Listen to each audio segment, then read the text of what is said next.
बिस्मिल्लाहिर्रहमानिर्रहीम। अस्सलाम वालेकुम नाज़रीन, प्रोग्राम आप देख रहे हैं 7 से 8 सना हाशमी के साथ। मुझे उम्मीद है कि आप तमाम लोग खैरियत से होंगे। हम जब भी प्रोग्राम करते हैं तो ज़ाहिर पाकिस्तान की सियासत पर बात करते हैं और आज भी यकीनन बात होनी है, लेकिन कुछ खबरें ऐसी होती हैं जिसको सरफ़े नज़र नहीं किया जा सकता। पाकिस्तान का मुस्तकबिल पाकिस्तान के नौजवानों के हाथों में है और एक ऐसा ही होनहार तालिब इल्म हाफिज़ मोहम्मद वलीद मलिक है। वलीद मलिक ने एक दो नहीं, अगर आप वैसे देखें तो बड़ी ख्वाहिश होती है इंसान की कि वो गोल्ड मेडल हासिल करे। अच्छा, गोल्ड मेडल हासिल करने भी उसके लिए बड़े पापड़ बेलने पड़ते हैं, आपको बड़ी जान जोखिम में डालनी पड़ती है, ज़ाहिर है तालीम हासिल करनी पड़ती है, दिन रात एक करना पड़ता है। लेकिन आज हम देख रहे हैं कि हाफिज़ मोहम्मद वलीद मलिक जैसे बच्चे जो हैं, और बिलखुसूस अगर मैं वलीद की बात करूं तो एक दो नहीं 29 गोल्ड मेडल हासिल किए हैं हाफिज़ मोहम्मद वलीद मलिक साहब ने। और जब इन्होंने ये गोल्ड मेडल हासिल किए, जिस तरह इनको पहनाए जा रहे थे, मुझे खुद देख के बड़ी खुशी हो रही थी कि क्या ज़ाहिर सलाम पेश करते हैं इनके माँ बाप को और ख़ुद वलीद को भी कि कितने खूबसूरत अंदाज से और कितनी जांफिशानी और मेहनत से इस बच्चे ने 29 गोल्ड मेडल्स हासिल किए हैं। जब इसको पहनाए जा रहे थे उस वक्त दूसरों के हाथ भी काँप रहे थे। मैं देख रही थी यास्मीन राशिद साहिबा वहाँ खड़ी थी, उनके ज़ाहिर दीगर और जो असातिज़ा थे वो थे। तो मैंने आज कहा कि प्रोग्राम का आगाज़ ज़रा पाकिस्तान के मुस्तकबिल से करते हैं, कुछ अच्छी बात से करते हैं, फिर पाकिस्तान की सियासत पर तो हम आपसे बात करेंगे ही। मेरे साथ इस वक्त मौजूद हैं हाफिज़ मोहम्मद वलीद मलिक। हाफिज़ साहब से ज़रा बात करते हैं। मलिक साहब जो हैं उन्होंने झंडे गाड़ दिए पूरी दुनिया में। मुझे पता चला कि क्या BBC, क्या CNN और क्या दीगर और इंटरनेशनल तमाम तरह इलेक्ट्रॉनिक मीडिया के लोग जो हैं वो उनके घर पर जमा थे। तो आज हमने हाफिज़ से वक्त लिया, हाफिज़ मोहम्मद वलीद साहब से। वलीद अस्सलाम वालेकुम, बहुत बहुत शुक्रिया वक्त देने के लिए। जी वालेकुम सलाम, थैंक यू, आप लोगों ने मुझे इनवाइट किया इस पे। नहीं, थैंक यू वेरी मच भाई, बहुत बहुत शाबाश और बहुत सारी तालियां। मैंने इतना रिमार्केबल, इतना जिसे कहते हैं क्या अल्फाज भी नहीं मिल रहे मुझे, लगता है शाबाश भी बहुत छोटा वर्ड है। ये 29 गोल्ड मेडल वलीद, हमें तो एक मिलने को हम तरस रहे थे कि हमें एक मिल जाए और आपने डायरेक्ट 29 ले लिए। क्या जर्नी है, थोड़ा सा बताइए हमारे नाजरीन के लिए। जी, शुरू से ही जर्नी जो होती है एक्चुअली जब हम MBBS के अंदर एंटर होते हैं तो हमसे एक ओथ लिया जाता है और उस ओथ को समझना, उस पर अमल करना और उसको फॉलो करना ये बहुत जरूरी है और ये हमारा फर्ज है। तो उसी ओथ को लेके उसको समझ के मेरी कोशिश थी कि पूरे 5 सालों के अंदर मेहनत करूं और उसका फल मुझे अल्लाह ताला ने अता फरमाया और कोशिश यही थी कि अपना बेस्ट देना है और अल्लाह ताला ने जो है वो बेस्ट रिजल्ट्स दिए। और इसी की वजह से मैंने अपने आप को, अपने पेरेंट्स को, अपने असातिज़ा कराम को, अपने दोस्तों को और सबसे बढ़ के इस मुल्क को एक प्राउड मोमेंट दिया। Absolutely right. हाफिज़ मोहम्मद वलीद साहब, आप माशाल्लाह हाफिज़ कुरान भी हैं क्योंकि आपके नाम के साथ हाफिज़ भी लगा हुआ है, फिर अब आप डॉक्टर भी बन गए हैं, फिर 29 गोल्ड मेडल भी आपके पास आ गए हैं, तो घर में तो बड़ा जश्न का समा होगा। लेकिन मैं ये जानना चाहूँगी कि इस तमाम दौरान ज़ाहिर मुश्किल भी आई होगी, अप एंड डाउन्स भी आते हैं तालीम के दौरान, कैसे कोप अप किया चीज़ों को, क्या फोकस था, पेरेंट्स की जानिब से क्या कहा गया था कि ये टारगेट्स अचीव करने हैं या आपका खुद का माइंड सेट ऐसा था? नहीं, पेरेंट्स ने मुझे ऐसा कोई प्रेशराइज नहीं किया और आजकल के दौर में बहुत जरूरी है कि पेरेंट्स जो है वो काफी सपोर्टिव हों और वो मोटिवेट करें रेदर देन कि सपोर्ट करें अपने बच्चों को। ये बहुत जरूरी है आजकल के दौर में, क्योंकि अलमिया है कि हमारे पेरेंट्स, कुछ पेरेंट्स जो है वो देखते हैं कजन ने इतना माता मार लिया तो फिर तुमने क्यों नहीं मारा, और अपने बच्चों को जो है वो सपोर्ट करने लग जाते हैं। पहली बात यह है कि इस चीज को जो है वो हमें डिग्रेड करना है और ये बच्चों को मोटिवेट करना सीखना चाहिए। And what you have the expectations? Doctor साहब, अब तो आपको डॉक्टर कह सकती हूँ ना मैं, अब तो मैं आपको डॉक्टर वलीद, अब तो आप डॉक्टर हो गए ना माशाल्लाह। जी जी। हाँ, तो डॉक्टर साहब ये तो बताएं कि मुल्क में रहेंगे या मुल्क से बाहर चले जाएंगे? गोल्ड मेडल यहाँ मिल गए हैं, यहाँ तमगे भी लग गए हैं, तालियां भी बज रही हैं और मुझे पता चला कि इंटरनेशनल मीडिया भी आज आपके घर पे बैठा रहा सारा दिन। तो अब मुल्क में ही रहना है, मुल्क को ही सर्व करना है। What you have the plan in future? Plans in future ना अभी एक तरह से डिसाइडेड नहीं है, जस्ट बिकॉज कि हमारे पाकिस्तान के हेल्थ केयर जो सिस्टम है अनफॉर्चुनेटली वो इतना अच्छा नहीं है कि वो अपने यंग डॉक्टर्स, ब्राइट स्टूडेंट्स इनको मोटिवेट करे और इनके लिए एक स्पेस क्रिएट करे। हमारे पास डॉक्टर्स की सीट्स अवेलेबल नहीं है। मुझे नहीं पता कि हाउस जॉब के बाद मुझे कोई जॉब अवेलेबल भी होगी कि नहीं होगी। तो इस लिहाज से मैं I don't have any idea कि मैंने बाहर परस्यू करना है या इधर रहना है। वलीद, ये बड़ी आपने एक ऐसी बात कर दी कि मेरा तो दिल चाह रहा है कि इस पर एक अलग से प्रोग्राम कर लूं। इतना होनहार बच्चा, उसको ये नहीं पता कि हाउस जॉब के बाद उसका मुस्तकबिल क्या होगा। लेकिन वलीद, मेरे ये अल्फाज याद रखिएगा कि पाकिस्तान का मुस्तकबिल आपसे जुड़ा है। अब कोई ऐसी बात जो यंगस्टर्स को, जो MBBS कर रहे हैं बच्चे बच्चियां, उनको ओवरऑल कोई ऐसा मैसेज जो आप इस अचीवमेंट के बाद देना चाहते हैं? मैं यकीन करें, मैं झूठ नहीं कह रही, मेरे रोंगटे खड़े हुए थे जब मैंने ये खबर सुनी कि 29 गोल्ड मेडल हासिल किए आपने। क्या मैसेज है इस अचीवमेंट का? क्या मैसेज है? अचीवमेंट का यही मैसेज है कि जो भी आप जिस फील्ड में भी हैं, उसमें एक चीज ये जरूर सोचें कि जो भी आप कुछ कर रहे हैं वो अपने दिल से करें, और ये जरूर सोचें कि अपने पेरेंट्स के जो भी ड्रीम्स वगैरह हैं उनको आपने भी नजर में रखना है और अपने मुल्क को सर्व करना है। क्योंकि बहुत जरूरी है कि इस मुल्क के लिए काफी लोगों ने कुर्बानियां दी हैं। 6 लाख लोग उन्हें अपने गर्दनें उड़वा दी इस मुल्क को हासिल करने के लिए। कायदे आजम ने बहुत जतन किए इस मुल्क को हासिल करने के लिए। तो इस मिट्टी का हम पे कुछ जो है वो हक है, और उस हक को पूरा करने के लिए हमें एक एज ए बेटर नेशन बनना है, और उसके लिए जो मेहनत करनी है हमें जरूरी है, यहाँ पे फर्ज है। तो वो मेहनत करें और अल्लाह ताला पर भरोसा रखें। इंशाल्लाह हमें रिजल्ट अच्छे मिलेंगे और पाकिस्तान को हम एक इंडिपेंडेंट नेशन के तौर पे इंशाल्लाह जरूर देखें। Such a brilliant you are, sir। लेकिन ये भी बताएं ना डॉक्टर साहब कि अब कितने गिफ्ट जमा हो गए हैं, कितने घर में जश्न हो रहा है, अम्मा बाबा का क्या रिएक्शन था जब वहां पर तालियां बज रही थी? 29 गोल्ड मेडल का एक पूरा जत्था उठा के आपके आगे डाल दिया गया था। तो क्या घर में क्या गहमा गहमी है, ये बताएं। पेरेंट्स के लिए तो काफी प्राउड मोमेंट है, और शायद उसकी क्लिप्स भी आपको मिल जाए।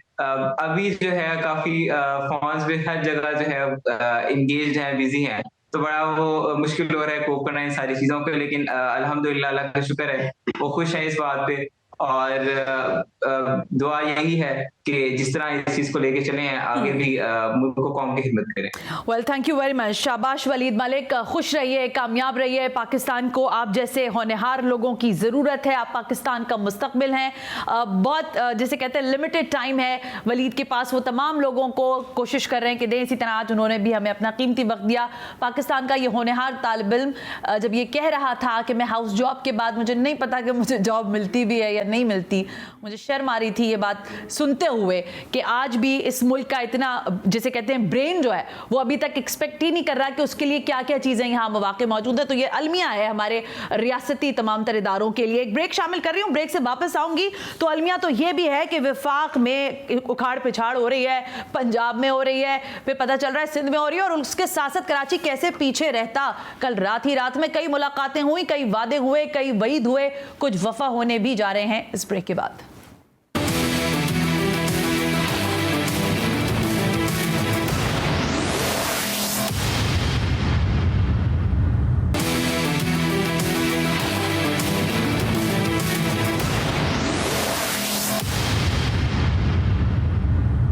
वेलकम बैक नाज़रीन, हम ब्रेक पर थे और ब्रेक पे जाते हुए मैंने आपसे कहा कि अब जरा कराची की सियासत पर बात करें। हमें तो लग रहा था कि सिर्फ इस्लामाबाद में ही हलचल है, पंजाब में ही है, लेकिन कल देखा हमने, बल्कि परसों से ये खबरें आना शुरू हो गई कि कराची में भी कुछ बड़ी तब्दीलियां मुतवक्के हैं। आप इस वक्त एक टेम्पलेट मुलाहिजा कर रहे हैं अपनी टेलीविजन स्क्रीन पर। ये वो टेम्पलेट है जिसमें लिखा गया कि MKM के मुआहिदों की तारीख क्या रही है। ज़ाहिर MKM हमेशा कोलिशन पार्टनर रही है मुख्तलिफ अदवार में मुख्तलिफ सियासी जमातों के साथ। जो पहला मुआहिदा MKM पाकिस्तान ने किया वो 1997 में नवाज शरीफ साहब की हुकूमत के साथ किया। हकीम सईद का इस दौरान कत्ल हो जाता है, सिंध में गवर्नर आज लग जाता है, और वो सारा मुआहिदा कहीं पीछे रह जाता है। फिर एक मुआहिदा हुआ सन 2002 में, ये मुआहिदा हुआ जनरल मुशर्रफ के साथ, और इस मुआहिदे को तवील मुद्दती मुआहिदा कह सकते हैं। इस दौरान जो गवर्नर थे इशरत उल इबाद साहब, वो पूरी तरह से इन सारे मामलात को देखते थे, विद इन द कराची और आउट ऑफ कराची भी। इसके अलावा सिंध के देही इलाकों के मामलात जो थे वो वजीर आला सिंध के पास थे। फिर आया सन 2008, ये वो टाइम था जब डॉक्टर जुल्फिकार मिर्जा और आसिफ अली जरदारी के दरमियान हो गई चपकलिश। इस चपकलिश से जो MKM और पाकिस्तान पीपल्स पार्टी के दरमियान मुआहिदा हुआ था वो कहीं सबोताश हो गया, क्योंकि उस मुआहिदे से अंदरूनी तौर पर भी MKM के अंदर काफ़ी मुखालफत थी। फिर आया सन 2018, और इस दौरान तहरीक इंसाफ के साथ MKM पाकिस्तान ने 9 नुकाती एक मुआहिदा किया। ये 9 नुकाती मुआहिदा भी कहीं कागज़ की रद्दी की टोकरी में पड़ा रह गया। फिर दोबारा एक मुआहिदा हुआ, और ये मुआहदा हुआ है अब दोबारा आसिफ अली जरदारी और MQM के माबैन। ताहाल जब हम आप और बात कर रहे हैं, हम और आप, तो इस दौरान तक MQM पाकिस्तान बड़ी आसूदा दिखाई देती है, क्योंकि उसका पहला फल उसको मिला कामरान टसोरी की शक्ल में जब उनका गवर्नर लगा दिया गया। और अब कल रात से खबरें ये थी और हैं, बल्कि मुसद्दिका हो चुकी है ये बात कि अब MQM का एडमिनिस्ट्रेटर भी आ रहा है। रातों रात ये मुआहदे कम नशिस्तों वाली इस सियासी जमात से क्या हुए हैं, इस पर बात करने के लिए इंपॉर्टेंट शख्सियात हैं जिनको हमने जहमत दी है। सादिक इफ्तिकार रहनुमा है MQM पाकिस्तान, को वेलकम करती हूँ, बहुत बहुत शुक्रिया कि आप तशरीफ लेकर आए। तशरीफ फरमाए उसामा रजी, रहनुमा है जमात इस्लामी के, आपका भी बहुत बहुत शुक्रिया उसामा साहब कि आप तशरीफ लेकर आए। तैमूर तालपुर मुझे ज्वाइन करने जा रहे हैं विद इन अ वाइल, तो उनसे भी जरा बात करेंगे कि किस तरह से ये सारा मैकेनिज्म हुआ है। लेकिन सादिक इफ्तिकार साहब, कितनी सीट्स है कौमी असेंबली में, और इन सीटों के होते हुए आप फरमाइएगा कि जितनी आपने अभी तक ख्वाहिशात का इजहार किया वो तो पूरी होती हुई दिखाई दे रही हैं। देखिए, MQM का हमेशा से रिवायती तौर पर गिने नहीं जाते, तोले जाते हैं। हमने 2018 की भी हुकूमत PTI की, जो आप ने बड़ा अच्छा इंट्रोडक्शन चलाया, जिसमें आपने एक्चुअली MQM की काविशों को उजागर किया है कि हमने मुआहदे किए हुकूमत में, हम इसी वजह से गए कि कुछ बेहतरी ला सकें। जहाँ ना हो सका तो हमने जो अपने कांधों पर प्राइम मिनिस्टर बनाया था उसको उतारा भी। इसी तरह अब मौजूदा सेटअप में हम उसी काविशों में लगे हुए हैं कि कुछ बेहतरी आए कराची के लिए। 140A की जो इम्प्लीमेंटेशन है उसकी तरफ जा रहे हैं। ये MQM ही वाहिद जमात थी जो कराची का दर्द लेकर कोर्टों में गई, धक्के खाए और इवेंचुअली सुप्रीम कोर्ट से ऑर्डर 140A का लिया। अब 140A की इम्प्लीमेंटेशन की बात आती है। एडमिनिस्ट्रेटर भी देखें, कोई अचंभे की बात नहीं है।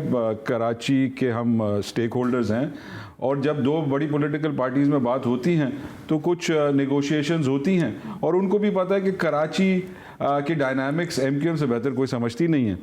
तो ऑब्वियसली एक नॉर्मल और लॉजिकल अप्रोच है एडमिनिस्ट्रेटर MQM का लगना। ओके, लॉजिकल अप्रोच है। तैमूर तालपुर है मेरे साथ, तो मुझे बताइएगा। मैं जरा उसामा रजी साहब, अब जो आपके सामने बात कर रहे हैं इफ्तिकार साहब, वो कह रहे हैं लॉजिकल चीज़ है, एडमिनिस्ट्रेटर इनका आ जाएगा, बल्कि बिल्कुल ज़ाहिर खबर भी इफ्तिकार साहब दे देंगे। नामों पे पहले तो हम यही सुन रहे थे शायद इफ्तिकार साहब का ही नाम है, लेकिन अब पता चला कि दीगर और नाम भी थे। लेकिन ये फरमाइएगा कि एडमिनिस्ट्रेटर की तैनाती के बाद आपके ग्रीवेंसेस जो हैं आपको लगता है कम होंगे? पाकिस्तान पीपल्स पार्टी जो वादा कर रही है मलयाती इलेक्शन का, वो आपको पूरा होता दिखाई दे रहा है? देखिए सना, जो MQM की सियासत है और इस वक्त जो सिंध में सियासी खेल खेला जा रहा है, ये सिंध जो है बुनियादी तौर पर ठेके पे दे दिया गया है पीपल्स पार्टी को। और ये जो रिजीम चेंज ऑपरेशन हुआ है इस मुल्क में, और जिसके ताने बाने बड़ी दूर तक सुनाई देते हैं और पता चलते हैं, सामने आते हैं, उसके बाद ये अचानक रातों रात जो फैसले हुए हैं कि जिसके नतीजे में वो 13-14 पता नहीं कितनी जमातें हैं, कुछ पता ही नहीं चलता, अचानक रातों रात सारे जैसे चूज़ों को जो है डरबे में बंद कर दिया जाता है, वो सारे चूज़े जो है वो जमा कर दिए जाते हैं। और हैरत होती है किस तरह से लोग इस तरह की बात कर लेते हैं कि हमने ये कर दिया, हमने वो कर दिया। की माफ़ी, आपने सुना इफ्तिकार साहब ने कहा हम गिने नहीं जाते, हम तोले जाते हैं। तो तोल में वही चीज़ आती है जो भारी होती है। नहीं, वो तो चलें, वो कह लें, उनको तो जाहिर है वो अपनी बात करेंगे, मैं अपनी बात करूंगा। तो मैं ये कह रहा था कि ये सिंध के अंदर ये जो अचानक रातों रात पीपल्स पार्टी और MQM आई, अब MQM जो है देखिए माजी का किस्सा हो गई है। और MQM को जिस वक्त मैंडेट हासिल था इस शहर का और बहुत ही पीक पे थे, उरूज पे थे, इनको एक 25-30 साल का वक्त मिला है, इस शहर के वोट भी मिले, नोट भी मिले, खून भी मिला, सब कुछ मिला, लेकिन नतीजा जो है वो ये है कि कराची तबाह बर्बाद हो गया। और जब भी इस बंद गली की और ये जो नैरो माइंडेड सियासत होती है और ये बहुत ही तंग नज़री की जो नज़रियात होते हैं, वो कराची जैसे शहर को भी उन्होंने एक बंद गली के अंदर बंद कर दिया। इसलिए अब इस मौजू पर मैं नहीं समझता कि ज़्यादा बात करने की ज़रूरत है। अहम बात यह है, अहम इशू ये है कि इस सिंध को जो ये हुक्मरान इस शहर कराची को जो सिंध का सबसे बड़ा शहर है, इसको प्रॉपर्ली एड्रेस करना चाहते हैं या इसी तरह तबाह बर्बाद करना चाहते हैं? अगर पाकिस्तान पीपल्स पार्टी के एडमिनिस्ट्रेटर तैनात हैं तावक्त, जबकि हम और आप बात करें मुर्तज़ा भाब साहब, उनसे आप खुश नहीं हैं? नहीं, हम नहीं, हम पूरा शहर खुश नहीं है, शहर तबाह बर्बाद है। इफ्तिखार साहब, आप लोग खुश हैं? मुर्तजा वहाब एक साहब की शख्स वजह से गलत नहीं। तरीके से प्लेस किया हजारों गया ख्वाहिशें है। ऐसी कि हर ख्वाहिश पर दम निकले। किसका दम? ये इनके दम निकले जा रहा है कि एमक्यूएम माजी की जमात है। वो वक्त भी याद है जब नासिर शाह और सीएम से एक पेपर साइन कराकर इन्हीं के जो लीडरान है बड़े खुश हुए थे कि हमने बहुत बड़ा मार्का मारा। तो उन्होंने धरना दिया था भाई, उन्होंने धरना दिया था, लेकिन अगर आप वो नुकात देखें और जो एमक्यूएम पाकिस्तान की जो काविश रही है 140A की सुप्रीम कोर्ट से इम्प्लीमेंटेशन की, उसकी बातें नहीं होती। आप एक 4, 5, 8 नुकात अपने मना कर आप समझ जाएं और एक धरना कर एक सेकंड आप ये समझ लें कि आप नेक्स्ट मेयर कराची बनेंगे। और क्या है वो जमात इस्लामी, हर हल कराची का जमात इस्लामी निकालेगी। देखें जमात इस्लामी का भी वो तो बहरहाल टैग ही टैग रह गया। बट आगे अगर आप बात करें तो देखें इनका भी माजी क्या परफॉर्मेंस रही है, क्या नहीं रही। अगर मुशर्रफ मुशर्रफ साहब के टाइम पर देखें तो हमारे एक मिनिस्टर के मरूने मिन्नत रही है इनकी लोकल गवर्नमेंट। ठीक है, तो बहरहाल कहने का मकसद ये है कि प्रोग्रेसिव बातें करें। अच्छा, माजी में जाएंगे तो बहुत बात बातें तो कराची की होगी ना। आप दोनों कराची के स्टेक होल्डर हैं, एक दूसरे को माने या ना माने ये तो एक अलग बात है। ये बताएं मुर्तजा वहाब साहब की परफॉर्मेंस से इफ्तिखार साहब आप खुश हैं या वैसे नहीं? स्टेक होल्डर क्या होता है डिफाइन अगर आप करेंगे तो कराची की हैयत को समझने, रहने वाला, उस शहर के अंदर अपना खून पसीना, रिप्रेजेंटेशन। ऑब्वियसली तो रिप्रेजेंटेशन क्या है इनकी? नहीं है जमात इस्लामी की रिप्रेजेंटेशन। क्या जमात इस्लामी की representation? You don't have a representation in Karachi. आप मुझे बताएं प्रोविंशियल असेंबली में, जवाब भी देने देना इफ्तिखार साहब ना। आप कह रहे हैं वो नेशनल असेंबली में है ना प्रोविंशियल असेंबलीज में, किधर हैं आप सर? देखिए ये जमात इस तरह से तो मैं नहीं समझता कि कोई मुनासिब तरीका है बात करने का। बात होनी चाहिए उन इश्यूज़ के ऊपर जो इस शहर के बेसिक इश्यूज़ हैं, जो इसकी रिक्वायरमेंट है, जो हर एक का जो भी उसका माजी है वो उसके लिहाज से अपने आप को पेश करेगा। इस शहर कराची का सबसे बड़ा इस वक्त बुनियादी मसला ये है कि शहर कराची को बल्दियाती इंतखाबात की ज़रूरत है। मेरा ये सवाल है कि ये जो पूरा गठजोड़ हो रहा है या ये जो बंदर बांट हो रही है या ये जोड़ तोड़ की सियासत हो रही है, इसके नतीजे में क्या आवाम के ऊपर भी कोई बात हो रही है? क्या आवाम के मसाइल के ऊपर कोई बात हुई है? मेरा सवाल नहीं बताइए ना कि इंतखाबात के हवाले से क्या तय किया जा रहा है। 2 साल हो गए हैं, 220 से इंतखाबात ड्यू हैं।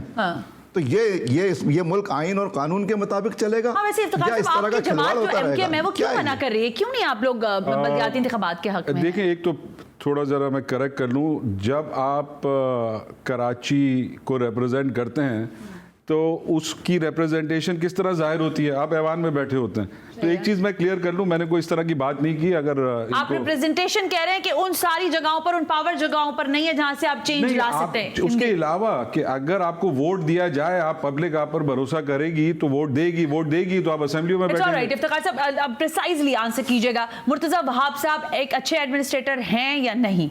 देखिए, मुर्तजा साहब के पास पूरी गवर्नमेंट का सपोर्ट है, पीपल्स पार्टी का सपोर्ट है। बट ऑब्वियसली 140A के बाद अगर आप इसको आपने ऑब्वियसली पढ़ा भी है, मेरी आपसे डिस्कशन भी हुई थी लास्ट प्रोग्राम में कि डिवॉल्व किया गया है कि मेयर के पास पावर आए। हम इस पर क्यों नहीं फोकस करते कि 140A की इंप्लीमेंटेशन किया जाए? सुप्रीम कोर्ट का ऑर्डर हम ले लेकर जो एडमिनिस्ट्रेटर इफ्तिखार साहब इसको रिफ्रेश कर देते हैं। एक चीज मैं जरा पूछना चाहूंगा कि एक 140A का हमारे पास एक जजमेंट है, आप उसको सुप्रीम कोर्ट का ऑर्डर उसको आप इंप्लीमेंट कराने में इतनी एफर्ट करें, चाहे फिर आपका मेयर है, छोड़ दें एमक्यूएम का ना है। उसामा साहब इसका जवाब देना चाहेंगे आप? फिर मैं आगे इफ्तिखार साहब से सवाल कर लूं। तो करें ना, मतलब ये है कि आप हमने तो ऑर्डर ले लिया, अब और क्या करें? ये भी हम करें तो फिर आप क्या करेंगे? ओके चलिए, हम बारी बारी बात करें। नहीं, मेरी तो बात हो जाए, मेरी है, मैं जी बताइए। देखें, ये बताया जाए ना कि आप अगर हुकूमत से, पीटीआई से अलग होके पीपल्स पार्टी के साथ मिले हैं तो वो किन इश्यूज़ के ऊपर मिले हैं, उसमें कौन से इख्तियारात लिए हैं, मेयर के इख्तियारात के ऊपर बात की है या नहीं की है, बल्दिया के इख्तियारात पर बात की है या नहीं की है? टाइम फिश हो गया। अच्छा, एक मिनट अभी मुज़ाकरात हो रहे हैं, किस एजेंडे के ऊपर मुज़ाकरात हो रहे हैं? क्या खुफिया मुज़ाकरात? ये तो सौदागरी हो रही है शहर कराची। किस तरह सौदागरी है? आप कह रहे हैं क्या किया? भाई आप बात करें, सवाल करें, जवाब भी देने देना, हाथ क्या आता कि जवाब मिल जाए ना। सर मुझे ये बता दें, करने से आदत है तकरीर। नहीं, आप मुझे पहले बात का जवाब दें कि आपके पास बेख्तियार मेयर का आप लोग रोना रोते रहे, अब आप एक बेख्तियार एडमिनिस्ट्रेटर का रोना रोते रहेंगे और फिर ये चलता रहेगा ऐसे? इलेक्शन क्यों नहीं करवा रहे? अब मैं जी इफ्तिखार साहब आप बोलिए। इख्तियार एडमिनिस्ट्रेटर के लिए भी हमारी बातचीत चल रही है, जो ये कह रहे हैं ना बातचीत। अब मैं ये कह रहा हूँ 140 बा इख्तियार मेयर आप किस तरह लाएंगे? आप अपनी रिड को इस्टेब्लिश करेंगे। आपकी रिड किस तरह इस्टेब्लिश होती है कि आपका इंपावर्ड मेयर हो। अब इंपावर्ड मेयर 140A ने आपको तशरीह कर दी है। अच्छा। अब और इससे ज्यादा एफर्ट एमक्यूएम क्या करे? अच्छा, एमक्यूएम नहीं कराची का ठेका लिया हुआ है, एमक्यूएम ही कोर्ट में गया। आप किस्सा हो गए ना, आप तो तारीख का हिस्सा है। और हम ही सुप्रीम कोर्ट से ऑर्डर ले रहे हैं। अच्छा ठीक है, वाह वाह वाह। लेकिन वाह वाह कराची वाले भी कर रहे हैं कि हमारे साथ क्या हो रहा है भाई, हमें तो बताएं कि हम किधर जाएं। तैमूर तालपुर साहब आ रहे हैं हमारे साथ, लेकिन मैं एक ब्रेक ले लेती हूं, ब्रेक से वापस आती हूं तो जरा कंटिन्यू करते हैं कि ये कल जो है ज़ाहिर बड़ा इंपॉर्टेंट है, सिंधी कल्चर डे मनाया जाता है और इस दिन के आगाज में हमने देखा था जो पुरानी एमकेएम थी वहां पर टोपियों के तबादले हुए थे। कल भी एक टोपी तबादला मुझे लगता हुआ है। तैमूर तालपुर से पूछते हैं कितनी आराम से शीशे में उतारा है एमकेएम पाकिस्तान को, और नए एडमिनिस्ट्रेटर जो है क्या वो उतने ही मसल्स रखेंगे जितने मुर्तजा वहाब के पास थे हैं? इस ब्रेक के बाद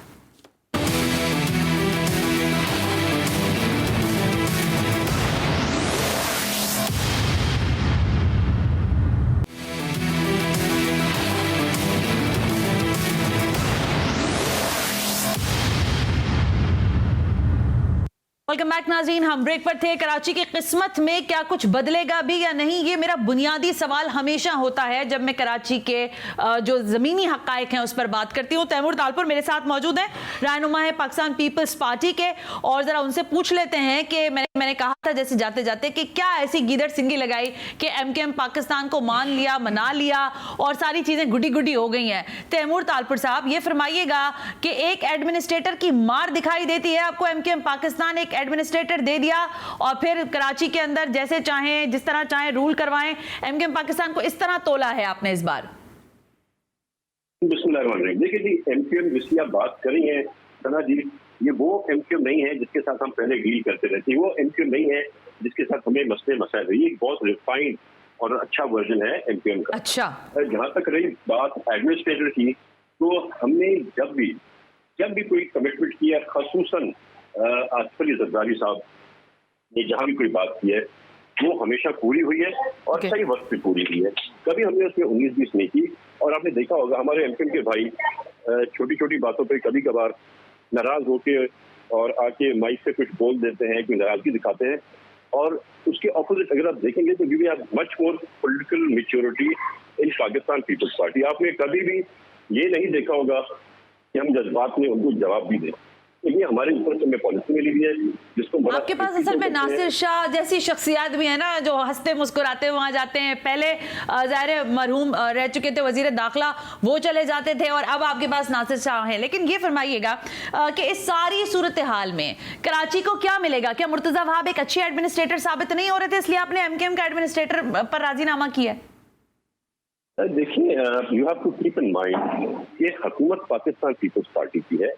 हमने जो कमिटमेंट की उस हिसाब से हमने उनको एडमिनिस्ट्रेट दिया है। और ये एक इम्प्रेशन जो है ना, पता नहीं क्यों हमारे अपने भी जो बात कर रहे हैं जिससे एमकेएम का एडमिनिस्ट्रेट आ रहा है, बेसिकली एक ऐसा नाम आ रहा है जिसपे both Pakistan Peoples Party as well as MQM have agreed. उनके जो प्रपोजल थे, प्रपोजल में से जो प्रपोजल हमें अच्छा लगा, जो हम समझते हैं कराची के लिए बेहतर होगा, वही आया। और अगर ऐसे मदद नहीं करता तो एडमिनिस्ट्रेटर को हटाने के लिए all we need to take is one letter out, that is the programme of the government. Agree Taimur, लेकिन ये फरमाइएगा इसका मकसद ये कि देखें एक महीने के लिए तो कोई एडमिनिस्ट्रेटर नहीं लेगा ना। एमकेएम पाकिस्तान भी कह रही होगी कि भाई एक महीने का एडमिनिस्ट्रेटर लेके हमने कौन सा ताज लगा लेने सर पे। तो ये आप बलदियाती इलेक्शन की तरफ जा भी रहे हैं या ये कोई आगे की बात है? क्योंकि 15 जैन पर ड्यू है इलेक्शन बलदियाती। वैसे तो ड्यू पहले ही हो गए लेकिन अब डेट है। बिल्कुल बिल्कुल इलेक्शन हो रहे हैं और मैं समझता हूँ इलेक्शन में भी अच्छी कोऑपरेशन रहेगी कोalition जमातों की।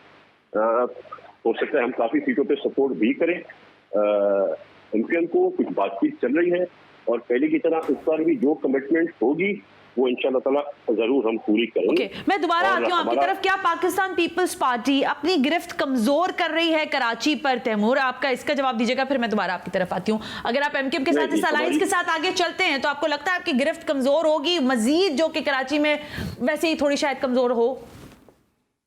मैं समझता हूँ कि हमारी गिरफ्त और बेहतर होगी, हमारी अंडरस्टैंडिंग और बेहतर होगी, plus at the same time आखिरी इलेक्शन में हमें अच्छा स्ट्रैटेजी हम बना सकेंगे। ओके, तैमूर साथ रहेगा इफ्तिखार साहब, क्योंकि आप कोलिजन पार्टनर हैं पाकिस्तान पीपल्स पार्टी के और आपने कहा कि हम वजीर आजम बनाते भी हैं और उतार भी देते हैं, कोई दो राय नहीं है।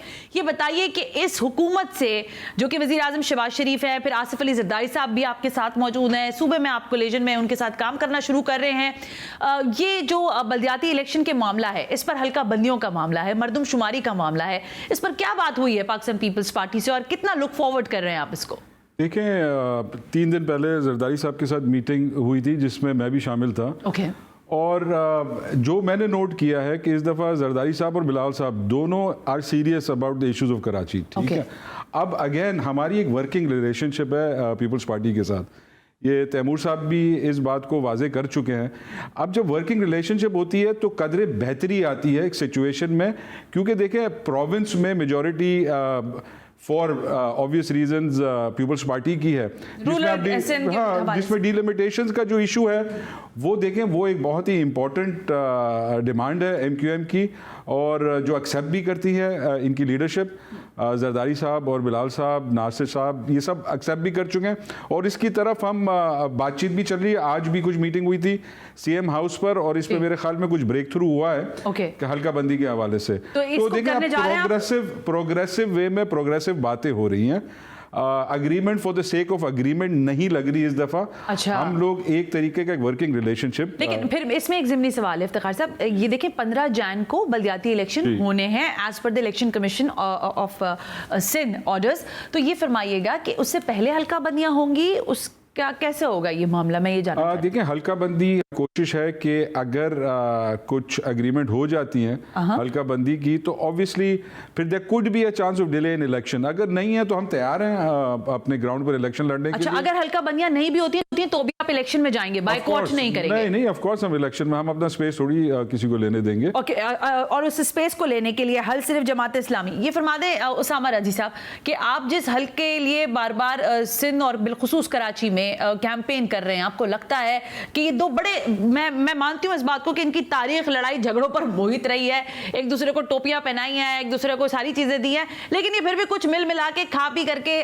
काम निकाल लेते हैं। नहीं, तस्वीर कर लें, एक दूसरे को नहीं आवाम को टोपियां पहनाई हैं। एक दूसरे के साथ तो खूब सौदागरी हुई है, खूब माल बटोरे गए हैं, खूब तजोरियाँ भरी गई हैं, खूब कराची को कंगला किया गया है। दोनों हाथों से नहीं, 100, 200, हज़ारों हाथों से कराची को लूटा गया है। ये कराची ऐसे ही खुद ब खुद थोड़ी इस मुकाम तक पहुंच गया है।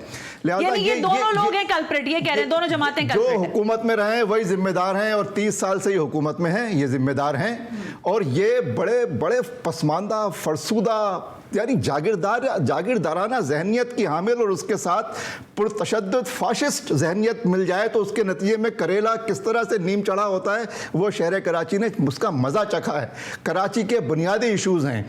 कराची को पहले मरहले पर बल्दियाती इंतखाबात की ज़रूरत है, बाइख्तियार शहरी हुकूमत की ज़रूरत है, शहर कराची को दुरुस्त सेंसस की ज़रूरत है। और हम जानना चाहते हैं, पूछना चाहते हैं सिंध गवर्नमेंट से, ये चाबी से चलने वाली जो खिलौना पार्टियां हैं, ये इनका कोई मुस्तकबिल नहीं है। आप भूल जाएं इनको। कराची के आंखों के सारे पर्दे हट चुके हैं। ये नहीं खिलौना पार्टी हो गई MQM पाकिस्तान। मैं तो किसी का चाबी से चला रहे हैं तैमूर तालपुर यानी कि पाकिस्तान पीपल्स पार्टी। मैं तो अपनी बात कह रहा हूँ, समझाए भी ना, ऐसे तो नहीं हो सकता ना। जुमले तो मेरे मुंह में न डाले ना। मैं तो पूछ रही हूँ, मैं तो ये कह रहा हूँ कराची वाले बड़े बाशाऊर हैं। कराची वाले सबको देख चुके हैं, समझ चुके हैं। उसामा रजी साहब के मुताबिक आप चाबी से चलने वाले खिलौने हैं और आप चाबी से चल रहे हैं और आप इसी तरह शहर को चलाएंगे। वो तो मैंने तो सामने कहा है, मैं तो कोई ढके छुपे थोड़ी कहा है, मैंने तो सामने कहा है। ओसामा भाई, आप मेरी बात भी नहीं होने देते। मैं तो सर पूरी कर रही हूँ सर। आपने पूरा सेगमेंट तो तैमूर साहब को दिया। मैं तो 2 जुमले बोल रहा था, आपने वो भी नहीं बोलने दिए। अगले 4 जुमले बोलिएगा, फरमाइए इफ्तिखार साहब। देखिए ओसामा भाई ने काफ़ी नीम चढ़ी बातें तो कर दी, लेकिन अब हमने पॉजिटिविटी की तरफ जाना है। Refined form of MQM, which is need a positivity, right Iftikhar साहब? नहीं, देखें रिफॉर्म्ड हमेशा से रही है MQM। देखें we are a victim of a past and perception, mostly perception. अब देखें बात आगे ये है कि एक वर्किंग रिलेशनशिप जो हमारी पीपल्स पार्टी के साथ है, अगर वो सिंध के लिए, कराची के लिए बेहतरी होती है तो इसमें किसी को एतराज़ नहीं होना चाहिए। और जमात इस्लामी ने माजी में क्या कहा, हमारा काम ही वो अग्रीमेंट करना है, अग्रीमेंट की इंप्लीमेंटेशन की हमारी जिम्मेदारी थोड़ी है। दूसरा जमात इस्लामी ने क्या कहा कि यार आप बाख्तियार मेयर लेकर क्या करेंगे। अब जब बेख्तियार मेयर लेकर क्या करेंगे, आप बाख्तियार किया है एमक्यूएम ने। आप अपने स्पेस पर मेहनत करें, तनकीद आप हम पर करते रहें, और कराची के लोगों ने जो कि बाशऊर है मैंडेट आपको नहीं दिया, ये भी आप अपने आप से सवाल करें क्यों नहीं दिया। तैमूर साहब, आपकी झोली में, आपके दामन पे वैसे तो बहुत सारी चीजें आती हैं, लेकिन ये बात तो बबांगी दौल कराची के लोगों या कराची की जो सियासी जमातें हैं वो ये कहती हैं कि कराची को तबाह करने में, आपकी ये इत्तेहादी एमक्यूएम भी कहती है कि इस शहर को तबाह किया है तो पाकिस्तान पीपल्स पार्टी ने किया है। आप से सवाल फिर ये बनता है कि इस नए एडमिनिस्ट्रेटर को लेकर कराची से क्या उम्मीदें रखी जा सकती हैं, कराची वाले क्या उम्मीद रखें आपसे? देखिए सना, आप मैं कुछ भी कहें उससे कोई किसी को फर्क नहीं पड़ता। बात यह है कि अवाम मैंडेट किसको दे रही है, अवाम किसको चोर समझती है। अगर अवाम हमें चोर समझती तो पाकिस्तान पीपल्स पार्टी को वोट ना देती। मेरे ख्याल से अवाम शायद जमायत को चोर समझती है, क्योंकि उसे हर बार आउट कर देती है। और आप अब फिर देखेंगी बड़ा जल्दी इलेक्शन रहे लोकल बॉडी के, कि क्या परफॉर्मेंस रहेगी, और तब फिर हम एक शो करेंगे और उसके बाद आप मुझे बताइएगा कि अवाम ने किसको चोर और किसको सच्चा समझा। टाइम बिल्कुल खत्म हो गया। उसामा रजी साहब, कोई बेहतरी की गुंजाइश मैं तो आपको आखिरी दिखाई बात आपको बता देता हूँ, शहर कराची के हवाले से एक सर्वे, एक गैर जानिबदार सर्वे इस वक्त मीडिया के ऊपर आ चुका है, जिसमें कराची के 50% से ज्यादा लोग ये कह रहे हैं कि मेयर जमात इस्लामी का आना चाहिए। कराची के हक में सबसे ज्यादा आवाज जमात इस्लामी ने उठाई है। ये बात तो बहुत वाज़ेह तौर पर सामने है। के मामलात हाथ में चले जाएंगे तो कौन कहां होगा, मुझे नहीं पता। सादिक इफ्तिखार, तैमूर तालपुर, उसामा रजी, थैंक यू वेरी मच आज के प्रोग्राम में हमें ज्वाइन करने के लिए। सना हाशमी को इजाजत दीजिए, अल्लाह हाफिज।